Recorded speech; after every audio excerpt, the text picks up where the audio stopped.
Hello everyone, welcome to my channel Sona classes. तो आज हम पढ़ने वाले हैं टिश्यू चैप्टर को।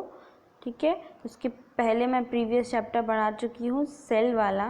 तो अगर आपने वो वीडियो नहीं देखा है तो ज़रूर उस वीडियो को चेकआउट करें, क्योंकि जब तक आपको सेल ही नहीं पता होगा तो आप टिश्यू के बारे में कैसे पता करेंगे।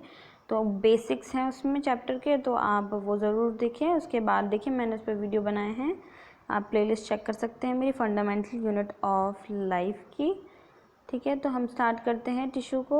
सो टिश्यू क्या होता है? Tissue, what is tissue? If someone ask you तो आप क्या बोलेंगे? तो आपको ये बिल्कुल टिश्यू की जो डेफिनेशन है बिल्कुल मुंह पे याद होना चाहिए। Group of cells which are similar in structure, ठीक है, और क्या है? ओरिजिन, जिनका स्ट्रक्चर सेम हो और ओरिजिन सेम हो और वो काम भी एक ही तरह का करती हों, तो वो क्या फॉर्म करती हैं? एक टिश्यू को फॉर्म करती हैं। ठीक है, कोई सेल हैं जो बिल्कुल ग्रुप में हमेशा प्रेजेंट रहती हैं, उनका स्ट्रक्चर भी सेम है, ठीक है, और उनका ओरिजिन भी सेम है, जहाँ से वो ओरिजिनेट हुई हैं, जिस जगह से, जैसे इस ऑर्गन से या यहाँ से ओरिजिनेट किए हैं ये सेल्स। ठीक है, उनका स्ट्रक्चर सबका सेम है और वो काम भी सेम ही कर रही हैं, तो उन्हें हम टिश्यू कह देते हैं।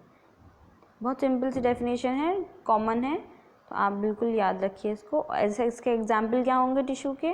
जैसे मसल्स हो गई हमारी, मसल सारी सेम होती है हमारी बॉडी में, है ना। ब्लड भी सेम ही होता है, कि ऐसा तो नहीं है कहीं काला ब्लड है कहीं पीला ब्लड है, ब्लड भी सेम होता है ना। नर्व, जाइलम, फ्लोएम प्लांट्स में इनका सबका स्ट्रक्चर सेम होता है, तो हम इन्हें एक टिश्यू कह देते हैं। ठीक है, फिर क्या है? मल्टी सेलुलर ऑर्गेनिज्म जो होते हैं तो वो क्या करते हैं, उनको जो भी बॉडी में, जैसे मल्टी सेलुलर इंसान का ही आप एग्जाम्पल ले लें, तो हमारी बॉडी में इतने सारे जो भी वर्क होते रहते हैं, एक्सक्रीटरी, रेस्पिरेटरी और भी बहुत सारे होते हैं, तो सब एक ही तो सेल करती नहीं है, तो सब क्या होते हैं? सब डिवाइड होते हैं। तो यहाँ पे डिवीजन ऑफ लेबर होता है मल्टी सेलुलर ऑर्गेनिज्म में, जो कि एक सिंगल सेल में नहीं होता है, क्योंकि एक सिंगल सेल है तो बेचारी को एक अकेले ही सारा काम करना होता है। अब जैसे ग्रुप ऑफ सेल्स हैं तो वो एक कुछ काम कर लेगी, एक कुछ काम कर लेगी, ये कुछ काम कर लेगी, ये कुछ और काम कर लेगी, है ना। फिर क्या है, हम पढ़ेंगे डिफरेंशिएशन। What is differentiation? ठीक है, जब क्या होता है, कोई ऑर्गेनिज्म है, ठीक है, तो उसमें बहुत सारी सेल हैं, तो कुछ सेल ऐसी होंगी ना जो स्पेशलाइज्ड हो जाएंगी एक ही काम को करने में। ठीक है, तो उस प्रोसेस को हम कह देंगे डिफरेंशिएशन। डेफिनेशन आप याद कर लीजिए, मैं आपको बस बेसिक सा आइडिया दे रही हूँ कि आपको किस तरीके से याद करना है। जैसे हमारी हार्ट की सेल हुई, ठीक है, हार्ट की सेल हुई, तो वो किस में स्पेशलाइज हो जाती हैं? पूरी बॉडी में हार्ट पंप करने में, लिवर की अपना काम करने में, लंग्स की अपना काम, रेस्पिरेशन में हेल्प करेंगी वो, है ना। ब्रेन की, दिमाग कैसे चलाना है, नर्व्स, न्यूरॉन्स कैसे वर्क करेंगी हमारी, तो वैसे काम करेंगी। ठीक है, तो स्पेशलाइज हो जाती है अपने काम करने में, तो उसे बोल देते हैं हम डिफरेंशिएशन। ठीक है, इसके बाद हम पढ़ेंगे कि प्लांट टिश्यू के बारे में पढ़ेंगे हम सबसे पहले। तो प्लांट टिश्यू को कितनी कैटेगरी में डिवाइड किया गया है वो हम देखेंगे। तो प्लांट टिश्यू को सबसे पहले मेरिस्टेमेटिक और परमानेंट टिश्यू में डिवाइड किया गया है। तो मेरिस्टेमेटिक टिश्यू को फिर फर्दर एक एपाइकल, लेटरल और इंटरकैलरी में डिवाइड किया गया है। ठीक है, तो सबसे पहले हमें यही कवर करना है, तो हम इस पे ज़्यादा फोकस करेंगे अभी, इसको थोड़ी देर बाद देखेंगे हम। ठीक है, तो इसको हम मेरिस्टेमेटिक और प्लांट टिश्यू का ये चार्ट आपको बिल्कुल याद होना चाहिए, बिल्कुल 1 मिनट में आप बना लें, जैसे एग्जाम में कभी भी आ जाता है तो आप जल्दी से बना लेंगे। ठीक है, तो मेरिस्टेमेटिक टिश्यू और परमानेंट टिश्यू में डिवाइड किया, फिर एपाइकल, लेटरल और इंटरकैलरी। अब इसको हम देखते हैं फर्दर। सबसे पहले मेरिस्टेमेटिक टिश्यू को देखते हैं। मेरिस्टेमेटिक टिश्यू क्या होता है? जो सबसे पहले एक बेसिक्स आइडिया ले लीजिए आप, जैसे जो प्लांट में ग्रोथ होती है तो वो यूनिफॉर्म तो होती नहीं है ना। कुछ प्लांट्स के टिश्यूज़ होते हैं वो हमेशा डिवाइड होते रहते हैं, उनमें बहुत पावर होती है डिवीजन की, और कुछ एक टाइम के आने के बाद उनकी ग्रोथ रुक जाती है या फिर वो डिवाइड होते ही नहीं है। ठीक है, तो जो प्लांट के टिश्यू में जो डिवीजन ऑफ पावर होती है जिनके पास, हाँ, वो हमेशा डिवाइड होते रहते हैं, तो उसे हम बोलते हैं मेरिस्टेमेटिक टिश्यू। ठीक है, तो मेरिस्टेमेटिक टिश्यू क्या है? जिन टिश्यूज़ के पास क्या होती है? पावर होती है डिवीजन करने की, उसे हम मेरिस्टेमेटिक टिश्यू कहते हैं। ठीक है। इसके फीचर्स क्या होते हैं, मेरिस्टेमेटिक टिश्यू में कुछ अलग से फीचर्स भी तो होते होंगे ना, जो उसे अलग बनाते हैं दूसरों से, ठीक है। तो इसमें जो सेल्स होती हैं वो क्या होती हैं, लिविंग होती हैं और हमेशा एक्टिव रहती हैं। जैसे हम घर में एक्टिव रहते हैं ना, जैसे तो हम अच्छे बच्चे कहलाते हैं घर में, तो ये जो होती हैं ये लिविंग होती हैं और हमेशा एक्टिव होती हैं, तो उसे मेरिस्टेमेटिक टिश्यू में काउंट किया जाता है। उसमें जो इंटरसेलुलर स्पेसेस होते हैं वो एब्सेंट होते हैं। इंटरसेलुलर स्पेसेस क्या होते हैं, इंटरसेलुलर स्पेसेस क्या होते हैं, जैसे ये एक इंटरसेलुलर स्पेसेस क्या होते हैं, जैसे ये सेल हुई, ये सेल हुई, ये सेल हुई, तो इसके बीच में जो स्पेस है तो उसे हम बोलते हैं इंटरसेलुलर स्पेस, ठीक है। ये इंटरसेलुलर स्पेस इसमें एब्सेंट होता है, मतलब इसमें स्पेस होता ही नहीं है। ऐसे ऐसे सेल्स ये सारी एक साथ चिपकी हुई सी रहेंगी, तो इसमें इंटरसेलुलर स्पेस नहीं होता है, एब्सेंट होता है। और इसकी जो सेल्स कैसी होती हैं, ओवल होती हैं, राउंड होती हैं, पॉलीगोनल शेप होती हैं, ठीक है। और इसमें जो क्या होती है, सेलुलोजिक जो वॉल होती है, सेल के ऊपर की वॉल होती है, वो कैसी होती है, थिन होती है, पतली सी होती है। और उसमें एक प्रोमिनेंट न्यूक्लियाई होता है, मतलब एक प्रोमिनेंट से न्यूक्लियाई होगा, पर इसकी जो वॉल होगी थिक होगी। ये मेरा मार्कर पतला नहीं चल सकता, सॉरी, बट आप ये मान के चलिए इसकी जो वॉल है वो कैसी है, बिल्कुल पतली सी है, ठीक है। और न्यूक्लियस कैसा है, प्रोमिनेंटली दिखाई दे रहा है हमें बिल्कुल अच्छे से, ओके। उसके बाद क्या है, जो सेल्स होंगी क्या होंगी, रिच इन साइटोप्लाज्म होंगी विद स्मॉल और नो वैक्यूल, ठीक है। उनको जो सेल होगी उसमें बहुत सारा साइटोप्लाज्म होगा। साइटोप्लाज्म के बारे में हमने फर्स्ट चैप्टर में पढ़ा था, तो आपने नहीं देखा है तो कंफ्यूज रहें तो देखिए उस वीडियो को। और इसमें क्या होगा, नो वैक्यूल्स होंगे, वैक्यूल प्रेजेंट नहीं होंगे इसमें, क्योंकि इनका काम तो होता है डिवाइड करना, है ना, इनका काम होता है डिवाइड करना। और वैक्यूल का काम क्या होता है, स्टोर करना मटेरियल को। तो इसका काम मेरिस्टेमेटिक का तो क्या है, एक सेल से दूसरी सेल बनाना, जल्दी जल्दी से प्लांट को ग्रो करना, है ना। तो इसमें स्टोरेज का इसका काम नहीं है, तो इसमें क्या नहीं है, वैक्यूल नहीं है, या फिर होगी भी तो छोटी सी होगी, है ना। रिच इन साइटोप्लाज्म रहते हैं, बस इसके कुछ कुछ मेन फीचर्स हैं वो आपको याद रखना है।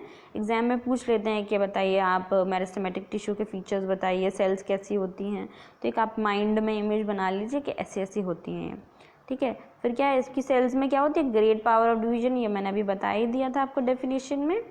फिर क्या है, प्लांट ये क्या करते हैं, प्लांट्स में क्या काम करते हैं, ये हेल्प करते हैं प्लांट को ग्रो करने में, किस में, ग्रो करने में, लेंथ वाइज। जैसे प्लांट है तो उसकी ये लेंथ बढ़ाने में हेल्प करेगा, और वृत्त बनाने में भी, मतलब यहाँ से ये बड़ा करने में प्लांट ट्री को, समझ रहे हैं आप। जैसे ये ट्री है तो इसको ऐसे में भी ग्रो करेगा, लेंथ में और वृत्त में भी, ओके। तो दोनों तरीके से प्लांट जो भी ग्रो कर रहा है वो किसकी वजह से कर रहा है, हमारे मेरिस्टेमेटिक टिश्यू की वजह से, ठीक है। इसीलिए इसको जो भी टिश्यूज इससे ड्राइव होते हैं उसको हम मेरिस्टेम्स भी कहते हैं। और जो भी हमारे प्लांट में और भी तरह के टिश्यूज होते हैं वो मेरिस्टेमेटिक टिश्यू से ही कहीं ना कहीं से, मतलब डायरेक्टली और डायरेक्टली मेरिस्टेमेटिक टिश्यू से ही ग्रो करते हैं, ओके। तो मेरिस्टेमेटिक टिश्यू की लोकेशन देखते हैं हम, किसकी लोकेशन कहाँ होती है, ठीक है। मतलब कहाँ, कौन से ट्री में या प्लांट में कहाँ पे प्रेजेंट होता है मेरिस्टेमेटिक टिश्यू। तो मेरिस्टेमेटिक टिश्यू की लोकेशन क्या है, एपाइकल रीजन्स। एपाइकल रीजन्स कौन से होते हैं, जैसे रूट टिप हो गया, शूट टिप हो गया। ये ट्री है,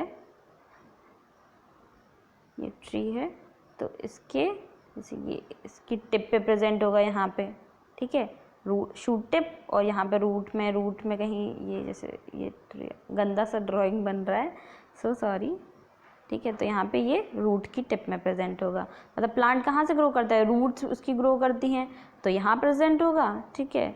और शूट्स में कहाँ प्रेजेंट होगा, यहाँ पे जहाँ से पत्तियाँ वगैरह स्टार्ट होती हैं, शूट स्टार्ट होता है ना, तो वहाँ प्रेजेंट होगा। तो रूट टिप और शूट टिप में ये प्रेजेंट होता है अपाइकल रीजन्स में।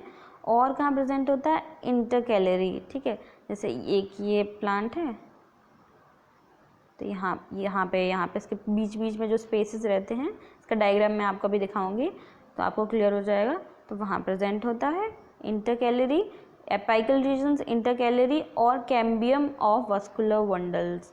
वस्कुलर बंडल्स के बारे में अगर आपने थोड़ा बहुत अगर 8th क्लास में पढ़ा हो बेसिक सा, वस्कुलर बंडल्स में क्या आते हैं, जाइलम आता है और फ्लोएम आता है,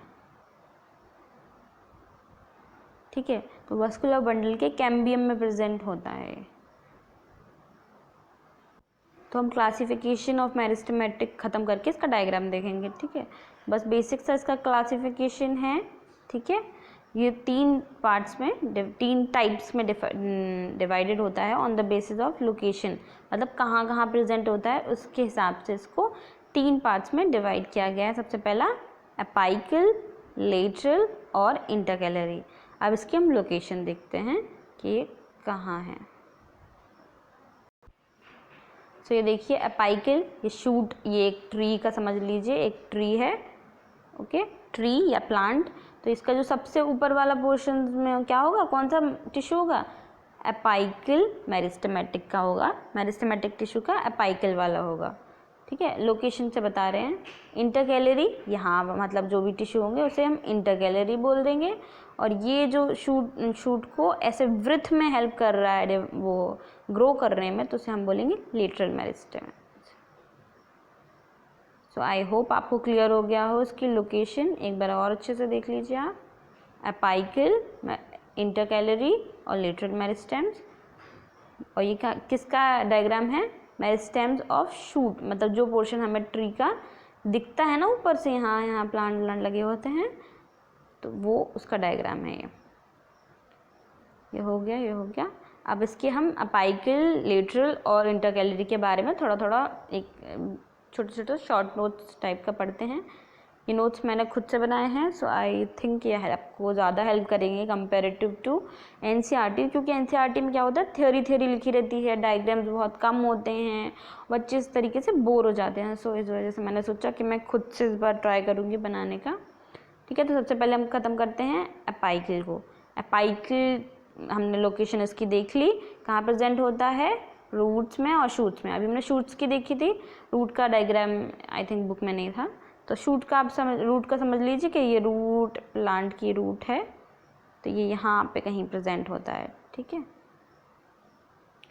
जो कोनिकल सी नहीं होती हैं रूट्स में, कोनिकल सी प्रोजेक्शंस, जैसे कभी आपने रूट्स देखी हो तो इस तरह की होती है ना, ये यहाँ पे प्लांट हो गया खड़ा, तो यहाँ ये प्रेजेंट होगा, ओके। तो रूट की, शूट की एपाइकल्स में प्रेजेंट होता है। और क्या होता है इसमें मेन फीचर्स, क्या करता है, ये इंक्रीज करता है लेंथ में और ग्रोइंग टिप्स में, ठीक है। इस प्लांट की लेंथ तो बढ़ाता ही है और उसके ग्रो करने में बहुत जल्दी हेल्प करता है उसको। अगर एपाइकल मेरिस्टेम आप ये सोच लीजिए किसी प्लांट का ख़राब है तो वो प्लांट रुक जाती है उसकी ग्रोथ, ठीक है। तो कैसे ग्रो करेगा, कैसे उसकी सेल्स डिवाइड होंगी, तो क्या कर रहा है, इंक्रीज कर रहा है लेंथ को और ग्रोइंग पॉइंट्स को। दूसरा क्या है, लेटरल मेरिस्टेम्स। लेटरल मेरिस्टेम्स हमने देखा ही था डायग्राम, कहाँ पे प्रेजेंट था, लेटरल्स जो ट्री के यहाँ पे जो टिश्यूज़ होते हैं ग्रो करते हैं, यहाँ प्रेजेंट होता है, ठीक है। इसमें क्या होता है, divide mainly in one plane, तो ये एक ही प्लेन में डिवाइड होता है, मतलब प्लांट को इस डायरेक्शन में ही ग्रो करने में हेल्प करेगा, तो वन प्लेन में ग्रो करता है। क्या करता है, इंक्रीज द ग्रेथ, ग्रेथ मतलब यही जो ब्रेथ होती है डायमीटर, इसको इंक्रीज करने में हेल्प करता है, ठीक है, प्लांट के ऑर्गन्स की। और क्या करते हैं, लेटरल पोजीशंस ऑक्यूपाई कर लेता है स्टेम्स में और रूट में। जो रूट का, जैसे ये रूट हुई, तो इसको ये इस तरीके से इसकी ब्रेथ बढ़ाने में हेल्प करेगा। यहाँ से प्लांट चल गया। सो आई होप आपको समझ में आ रहा होगा। जैसे ये ट्री है, ठीक है, ये रूट हो गई है हमारी, तो इसको इस जो वृत्त होती है उसको बढ़ाने में कौन सा हेल्प करेगा, लेटरल मेरिस्टेम्स, ओके। कहाँ प्रेजेंट होगा, एग्जाम्पल्स बहुत इंपॉर्टेंट होते हैं कि कहाँ प्रेजेंट होता है, ये तो पता ही होना चाहिए ना। तो ये कहाँ प्रेजेंट होगा, कैम्बियम में और कॉर कैम्बियम में, तो ये प्रेजेंट होता है। ये हमने वस्कुलर बंडल्स में अभी हमने बताया आपको कि वस्कुलर बंडल में प्रेजेंट होता है ये। ये पार्ट होते हैं वस्कुलर बंडल के। फिर है कि हमारा इंटरकैलरी मेरिस्टेम्स। इंटरकैलरी मेरिस्टेम क्या होते हैं, कहाँ प्रेजेंट होते हैं, अभी मैंने दिखाया था लोकेशंस, तो एक बार फिर से देख लेते हैं हम लोकेशन। तो ये क्या होता है, पोर्शंस, इंटरकैलरी के बारे में पढ़ते हैं हम।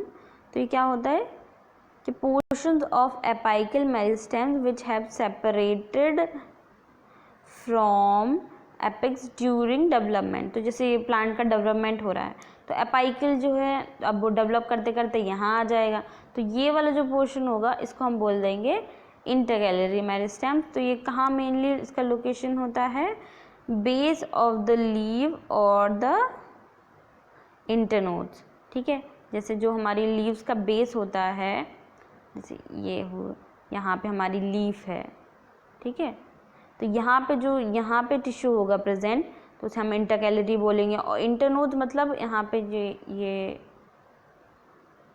यहाँ पे एक और लीव है तो इस ये वाले स्पेस को हम बोलेंगे इंटरनोड्स। तो इसे हम यहाँ पे ये मेनली प्रेजेंट होता है। तो आप इस डायग्राम में देखिए, तो ये कहाँ है, ये लीव जहाँ से स्टार्ट हो रही है तो उसे हम नोड कह रहे हैं, उसके इस वाले पोर्शन को हम इंटरनोड कह रहे हैं।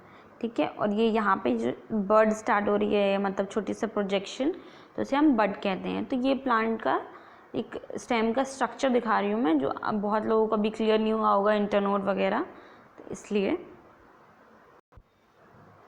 इंटरनोड्स में और बेस ऑफ द लीफ में कौन सा मेरिस्टेम प्रेजेंट होगा, इंटरकैलरी। ठीक है, तो इनकी लोकेशन आपको अच्छे से पता होना चाहिए कि कौन सा पार्ट में कौन सा मेरिस्टेम टिश्यू होगा। ठीक है, उसके बाद है हमारा फंक्शंस ऑफ मेरिस्टेम। मेरिस्टेम्स का फंक्शन तो अभी तक आपको पता ही चल गया होगा।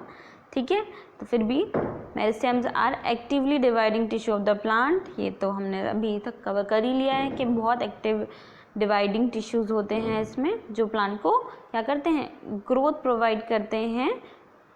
पूरी प्लांट की जो ओवरऑल ऑलमोस्ट ग्रोथ होती है वो किसकी वजह से होती है, वो मेरिस्टेम्स की वजह से ही होती है। ठीक है, जो लेंथ में ग्रो होंगे तो उसे हम बोलेंगे एपाइकल मेरिस्टेम की वजह से ग्रो हो रहा है ना। और इंटरकैलरी मतलब जो लीव्स वगैरह के में प्रेजेंट होते हैं, बीच वाला पोर्शन बताया था ना मैंने, न्यू लीव्स बनेंगी, जो न्यू ट्विंग्स बनेंगे, उसमें बर्ड्स निकलेंगी, तो वो इंटरकैलरी मेरिस्टेम्स की वजह से होगा। और लेटरल मेरिस्टेम्स, जो प्लांट ये लेटरली डायमीटरली ग्रो करेगा, तो वो किसकी वजह से, लेटरल मेरिस्टेम्स की वजह से। और प्लांट इनकेस नहीं भी ग्रो कर रहा है इन सब पोर्शन में, तो हम क्या बोलेंगे, ये मेरिस्टेम टिश्यूज़ है ना वो डेड हो गए हैं लगता है ना, इसलिए उसका प्लांट की ग्रोथ नहीं हो रही है, या फिर उन इंजर्ड हैं वो टिश्यूज़।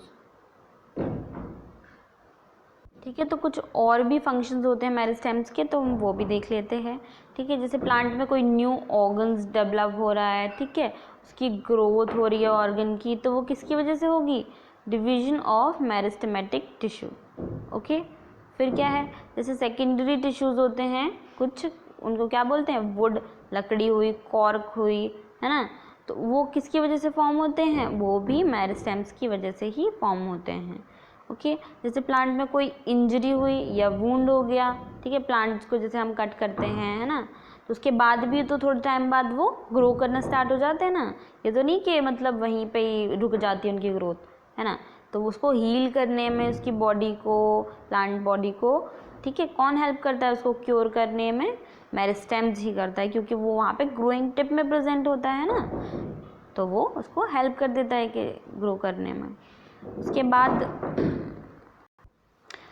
बाद हमने ये वाला पोर्शन तो मेरिस्टेमेटिक टिश्यू का ख़त्म कर दिया। इसका एपाइकल, लेटरल, इंटरनोड सब पता चल गया ना आप लोगों को, कहाँ कहाँ कौन सा प्रेजेंट होता है, किस चीज़ में रिस्पॉन्सिबल होते हैं ये, है ना। इसके बाद हम कवर करेंगे परमानेंट टिश्यू को, इसको हम अपने नेक्स्ट वीडियो में कवर करेंगे। तो आपको अगर वीडियो अच्छा लगा हो तो please like, share and subscribe.